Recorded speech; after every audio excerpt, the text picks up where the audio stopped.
Vamos a empezar.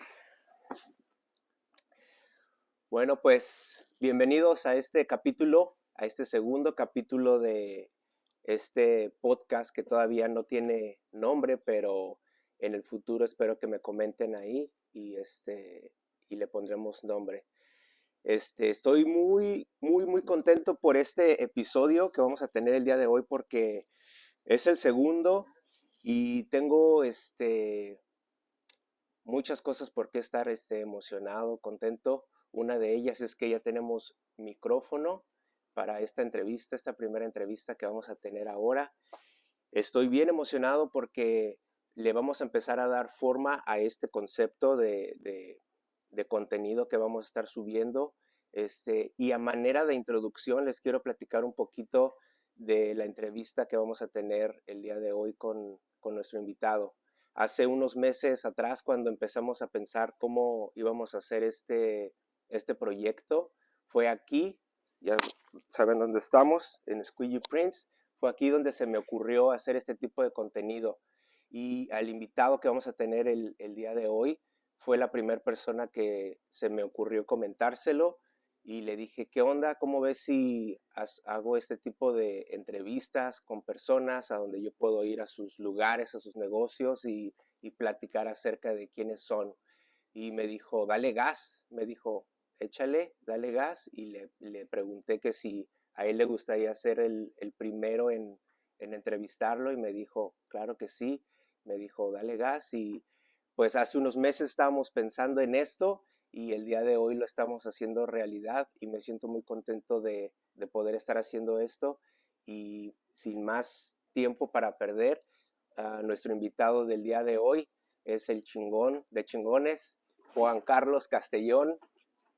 Bienvenido. Antes que nada, Juan Carlos, pues te quiero agradecer por el espacio, más que nada por el tiempo. Igual a las personas que vayan a estar viendo este video, les quiero agradecer por tomarse el tiempo de ver este contenido. Y Juan Carlos, pues muchas gracias, Juanello, por el tiempo. No hay de qué y gracias a ti por tenerme. Órale. ¿Qué te parece si te echas una rolita para empezar la entrevista y de ahí le damos? Sale.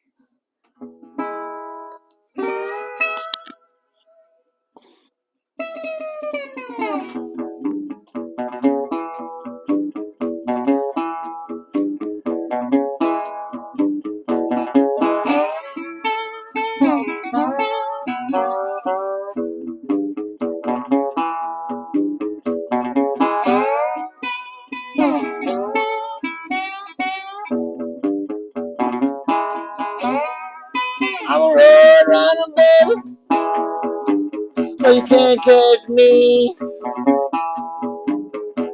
I'm a road running baby, oh you can't catch me. Meet me, try to catch me, baby, baby, you will see. I'm a road running baby, oh you're taken by the hand. I'm a road running baby, oh you're taken by the hand. Rudy's mama, I'm the fastest in the land.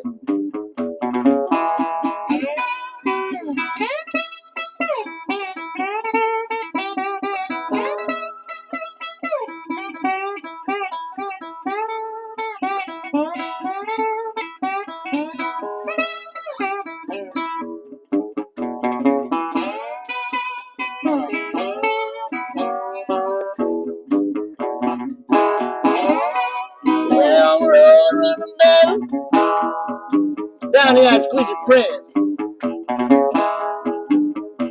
I'm a road running baby, all down here at Squegee Prince. Oh yeah, that goes so fast, that you better not even quit.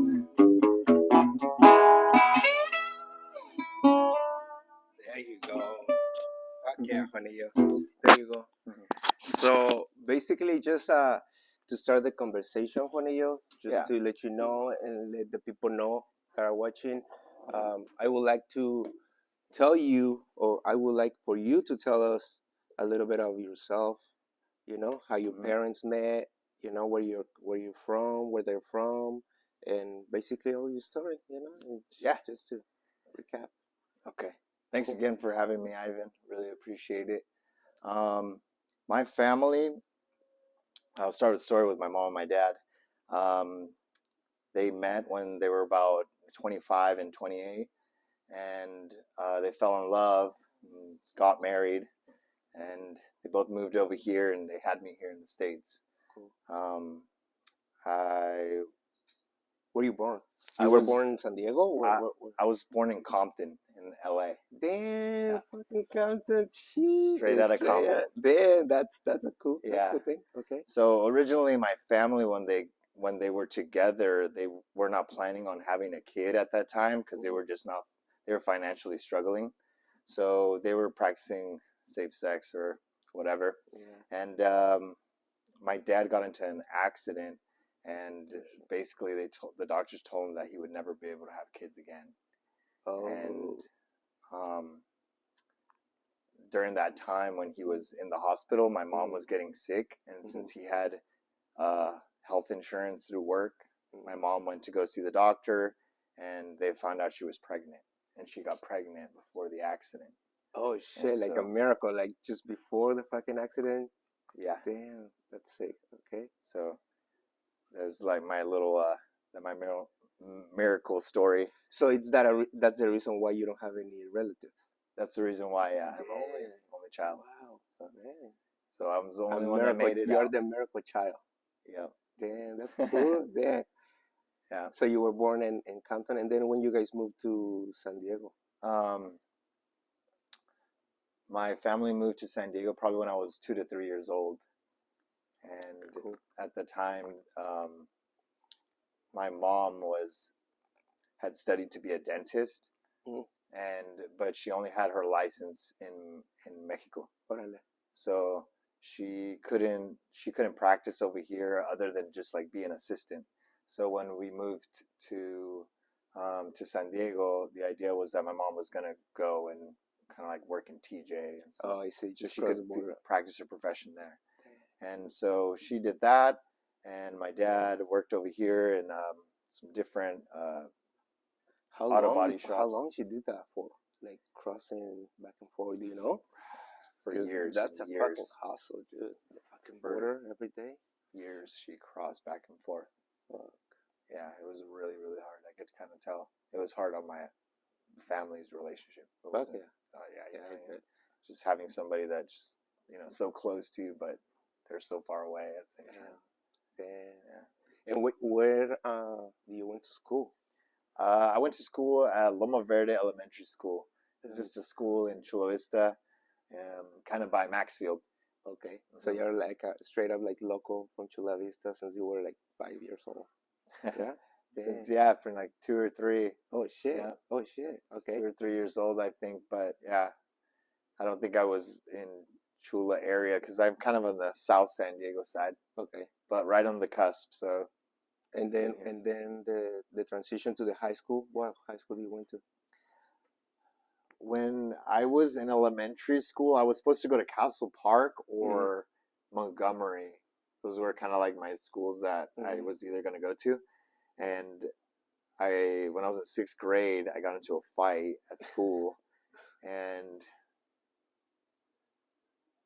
basically my family thought I was being bad, and so they wanted me to like go to a better school. They thought I was hanging out with cholos. They thought I was going to be a cholo. So they just kind of moved me around, and I ended up in Bonita Vista. Damn, Bonita Vista. And I used my cousin's address at that time.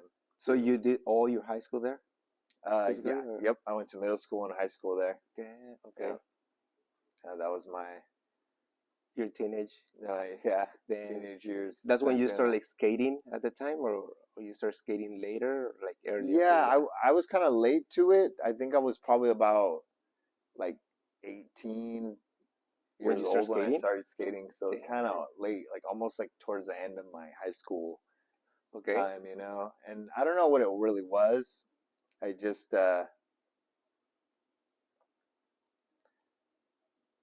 I think as a little kid, I always, since I didn't have any siblings, like I had this crazy energy inside of me to like want to get rad, want to do something crazy, something fucking crazy, and something it would extreme.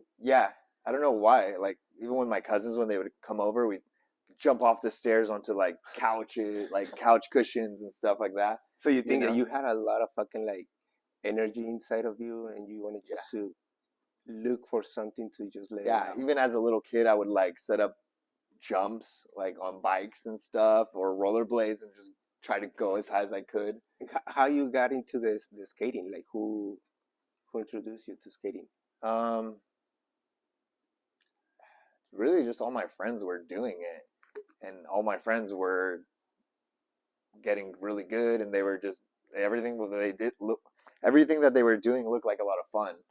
Okay, yeah. So I was kind of like, I want to do this too. Yeah. And so even though I was late to the game, I still wanted to go and skate. Do you start going to Washington Park since like the beginning that you start learning? Yeah. Damn. That's where I learned, sort of. Like, oh shit, that's why. Like that's why you got so fucking good at it. Yeah, I'm still trying. I'm still practicing, but because you learn with the fucking pros there, huh? There's a lot of really good skaters that go there and that I look up to. And I heard that the fucking like the layout there is like super gnarly, like really fucking crazy. Yeah, so like the curves are like fucking crazy. It's definitely a more advanced park, and for anybody listeners that don't know what the park is, it's a local skate park here in San Diego that was built all by skaters, and it was the first contribution to San Diego back in the day. Basically the city had granted the land to the skaters because so many people had petitioned. Yeah. And that's fucking cool. And the skaters made a plan, laid it out, and basically it was a giant DIY project built all by skaters. Not even that. Like, I don't think that's cool that, I mean, the skaters did, but that's still going on. And it's still fucking cool and well taken care of, no? Yeah, so what the city did was the city granted the land to a nonprofit organization, which is the Washington Street Skate Park organization. And as long as they upkept it and, provided like a restroom, like, so they have a porta potty there, and as long as they paid the insurance for the park. So that's why you could only be skating in the park. You can't be rollerblading or scootering. Oh, I see, because of the insurance. Or biking, because of the insurance. We only pay for skateboard insurance. That's good to know. A lot of people take it to heart when they aren't allowed in, but it's just rules. It's just our rules. Yeah. Did you start playing the guitar when you were like in high school too, and skating, or when did you start learning the guitar? Everything I want to contribute to like skateboarding, because that I feel like kind of guided me in so many ways. And I want to say that because of my friends that I met through skating, they're the ones that kind of showed me music as well. Because they were like in punk rock bands or rock and roll bands. They just kind of showed me. Yeah, the whole culture there. So they kind of took me in and showed me. And that's where you get the skating, the guitar, the music. But I didn't start playing music till I was like 24 or 25. Oh, I see. And I'm 34 now. So about like 10 years. You not also play the guitar, you play also the harmonica, and what else do you play? I could play a little bit of bass and some drums, but I don't consider myself a bassist or a drummer, even a harp player. But I understand some of the some of the theory or stuff behind the music. Yeah. All right. And then just to go back to the like the teenage years, and then what was the transition from there? Like, you didn't want to go to college. What happened? That's when you start getting into the screen printing, or what happened? Yeah. So right after high school, I didn't know what I wanted to do. My family was really pressuring me. And saying to what? To get a job? Or what? Not to get a job. They just wanted me to go to school. They wanted me to follow in their footsteps. So my mom, especially, My mom wanted me to be an orthodontist like her, like a dentist, and have a profession. To keep the tradition. Yeah, kind of to keep the tradition. She was just looking out for Your me future, and yeah. my future, and That's I okay. appreciate what she was doing, but ultimately it wasn't for me, and it was hard for her to understand at first, but now You knew that it was not your call. I knew that it wasn't my call, and that I wanted to do something else. I just needed to go figure that out. Yeah, Yeah. that's cool. And then how you got into the screen printing? I got into screen printing because I didn't know what I wanted to do at the time. And while I was skating with one of my buddies, he asked me if I could help him print stickers. Okay. And I told him, sure, yeah, I'll go help you. And he was going to print the stickers? Mm-hmm. And okay. we were printing, it was on a flatbed. Mm-hmm. And when I say a flatbed, it's like a wooden table that, we just laid the sticker paper on and just screen printed directly onto the vinyl paper. Yeah. And then, would let it hang dry, and so that was my first introduction to screen printing. And that's when I got super interested in it because, it's interesting. It almost looks like it's like magic the first time you see it, It's like kind of trying to figure it all out. The whole process. I know. It's like at the beginning. It's like, I started seeing like, whoa, okay, so this is how the ink goes through the mesh. There's a stencil. I understand that part. But then I started asking questions like, how do you make the frame? How do you put the stencil on? And then so it just started from there, and it is where it's at now. But that's pretty sick. That was the beginning. Did you start working at the screen printing industry right away, or how you? I don't think I started working in the industry for a year, maybe 2 years. Mm-hmm. At first, I tried to go learn at like a school. Mm. I didn't think like I could get a job screen printing, so I said I'm gonna go to school and try to learn some more about this and see if it could like teach me something. But that was a complete fail because the teachers didn't know anything. I knew more than the teachers pretty much about what I was trying to go learn. When you learned with your homie doing the stickers, you already knew more than what the teachers were like teaching at the... Yes, because I already understood, how to like make a screen and do certain things. And they didn't even understand those concepts. They were still thinking about cutting out stencils with like... Oh, I see. Yeah, so it was very primitive compared to the technology that we have now to produce everything, which is still the same process, but just with more advanced tools. Yeah, for sure. And then when you were like that was in your 20s? That was right when I was like around 19, I think. 19. And then at that time, I was 19 and I was trying to learn a lot in school. And that's when I kind of also gave up on it at the same time because I realized I couldn't learn anything. So that's when I went to go get a job, actually. Okay. At a screen printing facility. It was called King Graphics. It's still there. It's a big shop, and they do stuff for just all kinds of companies. Back in the day, we were doing stuff for like Hurley and DC. Big brands. Burton, like these big kind of like snowboard and surfing brands, Damn, that's cool. And yeah. And then how long were you working there? I believe I was working there for a year. Pretty much I went there to solely, it might have been a little bit more, but I went there to solely learn how to... Just to see the whole process, right? Like the whole, like, mainly like more like industrial kind of thing? Yeah, exactly. I wanted to see it all done, how like a place that knows how to do all this stuff a professional does it. Yeah. And that's where you get the idea of opening Squegee prints and how to do it, how to run it. The idea was always there, actually. The idea was even when my friend was showing me how to screen print on stickers, the local skate shop, Route 44, they asked me at the time, they said, hey, if you guys know anybody that prints stickers, like, our sticker guy hasn't responded to me, and we just need stickers. If you guys know how to make them, That's pretty sick. And I told him, hey, I think I can do that for you.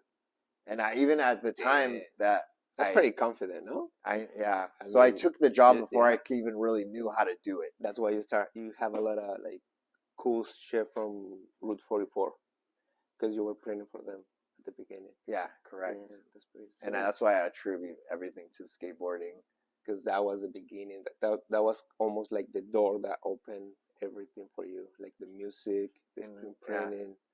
Yeah, even opportunities, even like my first job as an opportunity. Exactly. You know, like I feel like in a weird way, it's given back to me a lot. And a lot of your customers come from the like background. Yeah, like especially the first ones, you know. That's pretty sick. Yeah. And then after the year that you were working on King Graphics, what was your next step? After I was working at King Graphics, I was slowly saving up for equipment, one piece at a time. So at the time I was saving everything I could, and then I would buy it and then get one piece, and I wouldn't even sometimes even use it right away because I didn't have any customers. I was and I was learning at the factory, and so I was just buying a piece at a time, everything that I knew that I needed. Yeah. And that's how I started. That's pretty sick. So I definitely started with a long-term goal. Mm-hmm. And And at the time when you were doing the screen printing and that, were you also playing in a band? Or you haven't, no? No, I didn't get into that until later on. Like I said, I was like 24 at the time. 24. So I had been doing screen printing for a couple years, and even had actually already moved into this place by that time. By the time I was 23, I already had this warehouse. Yeah. That's pretty sick. So that was also another really scary thing when we got the warehouse. Mm-hmm. I didn't know if I could afford the rent. I didn't know if I was going to have enough orders. Another step of confidence, no? It was just definitely it was like a stab in the dark. I didn't know where I was going, but I just knew that I had to do it if I was going to figure out if I could or not. So it was like sink or swim. Yeah, it was like sink or swim. Yeah. Because at the time you already tried going to the orthodontics. Yeah, orthodontics. Yeah, and then you didn't have another backup option, right? You didn't have any other option than just take on the screen printing and kind of like make it work. Correct. And that's pretty sick. Yeah. And then when did you start playing with your first band? So I was hanging out with my buddy Pat Beek a lot, and he I met him out. Yeah. Shout out to Pat Beek. Shout out to my brother Pat Beek. Yes. Yeah. I met him skateboarding at Washington Street. Yeah. So when we were like around 19 or 20, I think, I met him there, and we hit it off. Just instantly became friends. Pretty much. Fucking sick. At that time, he was apprenticing to be a tattoo artist, and I was, barely getting started with my screen printing. So it was kind of funny. We had that same start in our own path. Almost the same beginning. Yeah. Yeah. Damn, that's pretty sick. Yeah. That's why you got all tattooed. Yeah, he's tattooed most of me for sure. But I mean, most of the people that I've met through in the tattoo industry are either through him or I see. Or somebody that I know through skateboarding. So. And then the music. What was the first band that you started playing? So when I was so back to that, I was hanging out with my buddy Pat Beek a lot at the time, and we were going to a lot of like punk shows and rock and roll shows. So it was really cool. My buddy Pat Beek had a rock and roll band at that time, so he kind of inspired me a lot. Oh, I see. And he was also kind of the first one to tell me to pick up a guitar. He was like, "Why don't you pick up a guitar? You're always here with us. Yeah. We're always jamming. Like, why don't you learn?" Yeah. And I was like, "You're right." Pick up the guitar. Yeah. And he showed me like the first, chords. Cool. He got me started.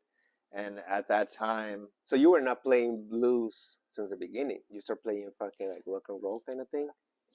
Yeah, but it is so connected with blues that it's one and the same. Oh, I It's just see.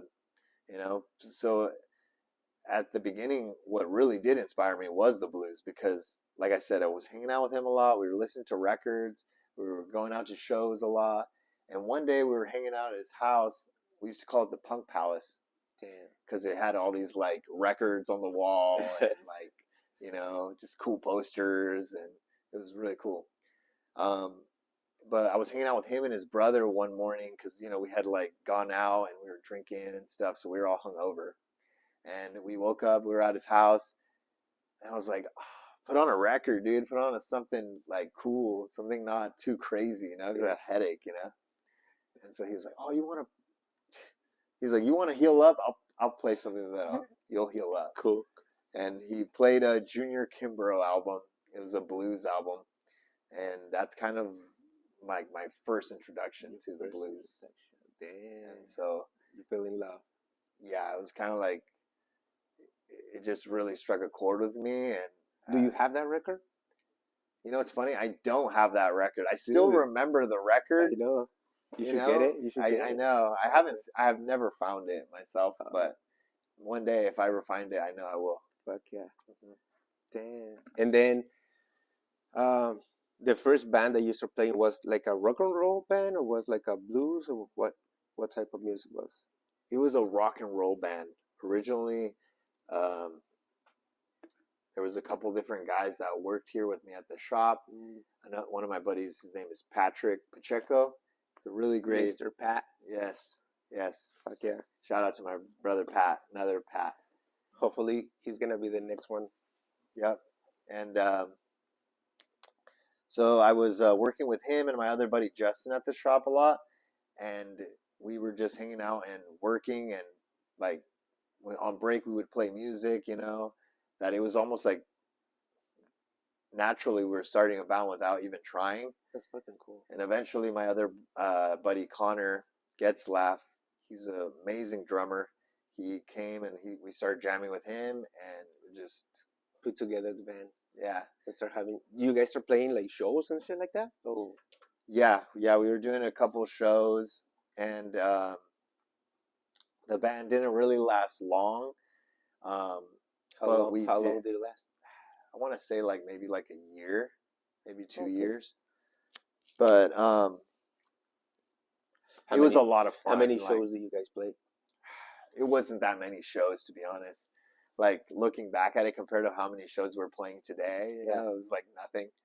But it was like the beginning, and also a lot of fun playing like rock and roll songs with my friends, So it was really cool. Nice. And then from there, do you jump right into another band, or you took a break? We took a break pretty much after that, and then we started like a punk band one time for fun. We probably played like one show. Punk band. Yeah, and that was a skate punk band. What was the name of it? The name of the band? Oh shit! It was called Deathbox. Deathbox. What was the name of the first band? The name of the first band was called the Wang Dang Daddies. Oh, the Wang. Yeah. That's fucking cool. That's cool. And then from there, on the third one, and then we started playing. I started playing more roots blues music with some of my buddies, and so that's kind of like how we started the whole blues thing. Originally, it's kind of like we've been almost want to say like we've been traveling back in time a little bit. We started with like rock and roll, which was like the 50s, and then we started playing stuff from the 40s, and then now we're playing stuff from the 30s and 20s. That's fucking cool. And right now I have two musical projects. One is Good Gravy Street Blues, and that one's a band with Tyler. You guys need to make more records of that. Yeah, I definitely got to make more. Yeah, more records. Are you guys gonna play any shows anytime soon? We play every second Wednesday at Blind Lady Ale House. Sick. Every second Wednesday. It's a really great spot. It's on Adams Avenue, and they have really good pizza. You guys play as Good Gravy. We play as Good Gravy. Nice.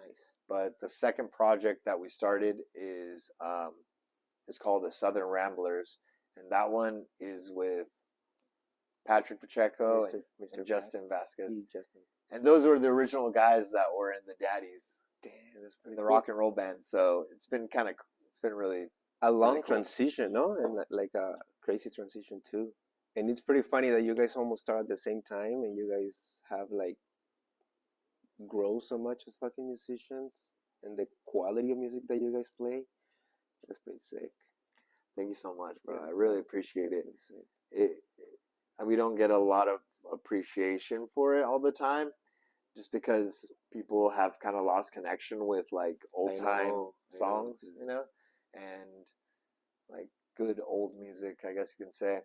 I have to say that before I met you, my music taste was totally different, and after I met you, I have learned so much from the music that you guys play, and then all the records that you guys have over here.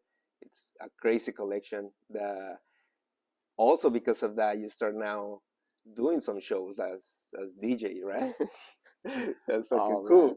Yeah, I know that happened recently. Some of my friends at Folk Arts Records were asking me to DJ at Part-Time Lover, and that's a listening bar in North Park, San Diego. Yeah. It's actually a really great spot. If you ever get a chance to go visit it, it's really, really cool. But the style of DJing, it's totally different. Like if you want to explain, you only play from the 1920 music. I will say that when 30s. I've been DJing, I've been more leaning towards playing songs that are from like the late 40s and the 50s. Yeah. Only because the quality of the sound is better for when we're DJing. Oh, I see. Sometimes when we play the songs that are like from the 20s or 30s, you know, there's a lot of crackle and it's not as enjoyable. I know. So even though my heart and soul is like with those 20s and 30s old time songs. What's the oldest like recording that you think you have? Probably from the 20s. Probably possibly Papa Charlie Jackson, 1924. And that's the thing about the music that you guys play with Good Gravy is that when you listen to you guys, like it takes you back to those fucking days. So it's crazy to see young people playing really old fucking music and playing it so good, because the quality of the music that you guys play is like top of the notch. And also because of that, thank you. You met a really good musicians like Kyler and Mr. Clinton, and like really good musicians, right? You're absolutely right. Yeah. So because I started playing more old time songs, I started meeting more musicians that would play this style of old time music. What's the name of the lady that you play with? Mary Kay. Mary Kay. Yeah, also her. Like the caliber of musicians that you are playing with now, it's like top of the notch. Thank you. So from playing like a punk rock band like in a garage, now to play with these like really high musicians is like incredible.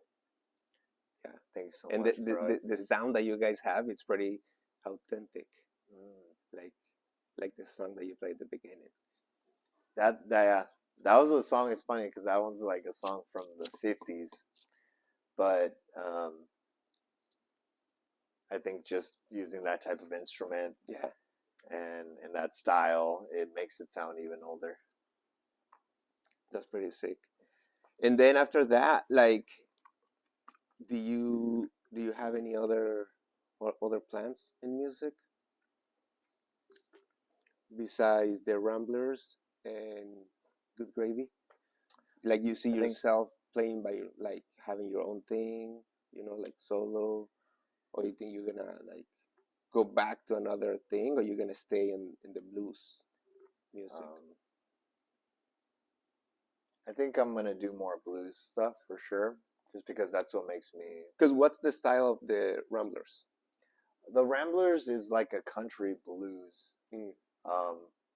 It's really like a hill country blues project. Oh, a lot of the songs that we're doing, I want to say just like inspired country music. I want to see, Damn, so it's like the very beginning of the country music. Yeah, and it's by black folks, by black people. They're the ones that I believe actually originated it. To start everything. And a lot of people can attest to it, but from what I see and from what I know of music, they are most likely the beginning of the country. That's pretty sick. It's pretty sick. Damn, what a crazy story! Like, so that's so cool that you wanna basically just give all the contribution to the skateboarding, because thanks to that, basically open everything for you, like the music that took you all the way to playing with these beautiful musicians that you play with, and then that took you to the screen printing, and after doing stickers, now you have a full-on shop with an auto and then the manual. How was the transition from the manual to the auto, and how you jump into that? We were doing printing manually for years and years and years. The shop has been, it's been open for 14 years. It's going to be 15 years in December. 15 years? Damn, quinceañera for Squegee Prints. That's right.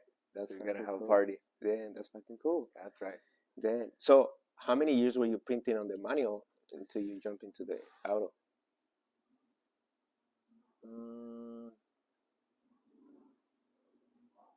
I want to say like 10 to 11 years. Damn. Was that a game changer? I always knew that I wanted to get an auto. It was just that good things take time. You know what I mean? Of course. It wasn't going to happen overnight. And not only did I have to grow as a screen printer, but I had to gain all the knowledge and know everything like the process like the back of my hand, just so when I transitioned to this, it wasn't going to be as complicated. Of course. Damn. How long it took you to adapt from the manual to the auto, like the curve and the getting everything ready, set? I want to say like a year. Okay. And the only reason why I say that long is because you think it's that long? Because a year, I think, is pretty good to get the hang of it. Yeah, I want to say with at least the auto, maybe like a year. But the only reason why I think it even took me that long is because I didn't have somebody to really show me at the beginning, like, hey, look, actually it should be running like this, like this, like this. And then for me to understand and say, okay, perfect. You didn't learn that when you were working at the King Graphics? I did, but at the time when I had this guy come, the technician that set everything up, he was telling me not to do certain things that don't make sense. If I were to tell you to not do that, you would not be able to do the job. And so I was trying to figure all these things out without these like tools that are, you have to use for every project. So you didn't have the right, kind of like the right training. I didn't have the right training for sure. I kind of look back on that and I'm like, damn. And that just goes back to show that even the people that know how to build these machines, just because they know that, they don't know the trade. Like one thing is to be a technician, and another thing is to be an operator of the machine, right? Correct. Yeah. A lot of the things, they don't have the cross training, and they don't know what to tell you. Yeah. To how to run the job properly, kind of thing. Correct. Yeah, that's pretty sick. So that's the only reason why I think it took me a little bit longer. So then I finally had some people that worked with the machines so often that they were like, hey, actually, make these and these changes. And they just showed me, and I was like, oh, okay. I was just trying to not do that because the technician told me to never touch that. Not to do it, yeah. And yeah, it was just bad advice. But Damn, that's pretty cool. What's the best thing that you guys offer here in Squegee Prints? I believe that our specialty is water base and discharge inks. Cool. We print with really, really great quality inks that are not only soft to the touch, but super bright. Nice. Yeah. Do you think that took you a long time to learn? Do you think, did you jump into that technique of printing right away since you started like operating? Or when I went to go work at King Graphics, they are predominantly a water-based shop. So we were doing everything water-based. I already knew I wanted to do everything water-based. I just wanted to make sure my equipment was up to par. So I've always been doing water-based in here, but definitely once we got the automatic, we fully jumped in. Damn, that's pretty cool. And you know, because you work with them, right? That's what do you think about the quality of like the water base compared to a plastisol? Which plastisol, for those that don't know, is an ink that is based with plastic. Turns into like a plastic kind of thing. And and a lot of people that anyone that has ever worn a shirt before has probably worn a shirt that was really thick. Yeah. That where the print was really thick, or it conducted heat in the sun. It wasn't comfortable to wear. Fuck yeah. Especially if it's a polyester t-shirt. Exactly. It turns into fucking like oven kind of thing. Yeah. Definitely the water based for me, I think, is the best thing to wear, because not only is like breathable, super soft, but the colors that you can get with the right chemicals, you can make it super bright. You can get the fucking fluorescent thing now, and I mean, I think you can get the same results as plastisol, but with a higher quality kind of thing. That's what I think. And so, but essentially you explained it right there. But that's what we're we're good at. That's our specialty. Water base, I think, is the best thing to wear. Even on hoodies. Yeah, not only on t-shirts. And what's another thing that you are doing now in Squegee Prints? Right now, Squegee Prints, I mean, we're getting a lot of projects done, and everything is going good, but we definitely have plans to expand in the future. Cool. Yeah, cool. And in the future, I hope to just get a bigger dryer, and that'll pretty much help a lot. That's pretty cool. And yeah. Nice. Expand into other services too. Like we just started doing more headwear. Started offering promotional products. Cool. And we're doing stickers. So any information, just hit up squeegeeprints.com. Correct. Squeegeeprints.com. And they get all the info there. Awesome. That's pretty cool. Thank you, Juanillo, for the conversation. Is there anything else that you want to add before you play another song? Shoot, just wanted to say thank you to you. I hope it's not the last one. No, definitely not. Fuck yeah. No, all right, Juanillo. Do you want to play another song before we stop the video? Mm-hmm. What are you going to play? Well, I'm going to play a song called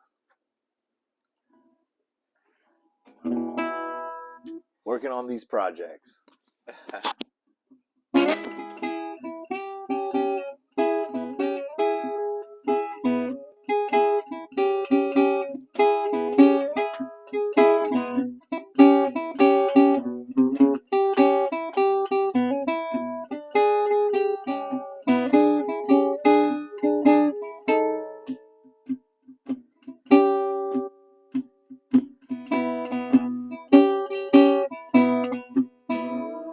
I've been working on this project down on that pretty line.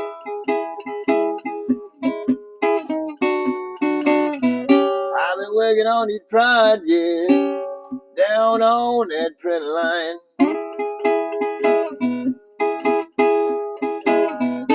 Well, I'm trying to earn $1, people, 'cause I ain't got a dime. I've been working on these projects, trying to make both ends meet. I've been working on these projects, trying to make both ends meet.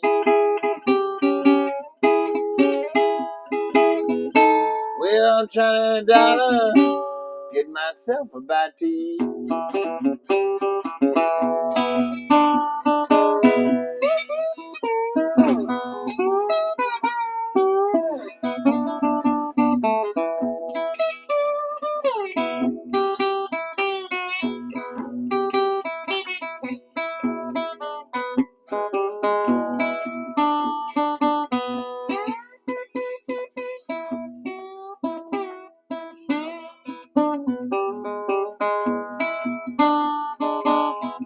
Well, I've been working on these projects, got ink all on my clothes.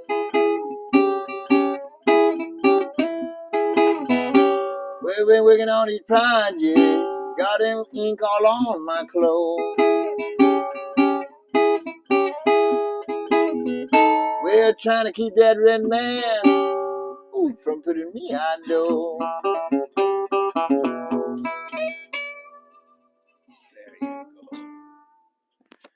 Well, there you go, guys.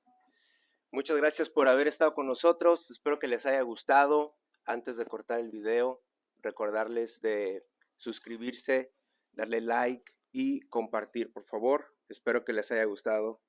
Desde Squegee Prince, nos vemos en la próxima con el que sigue.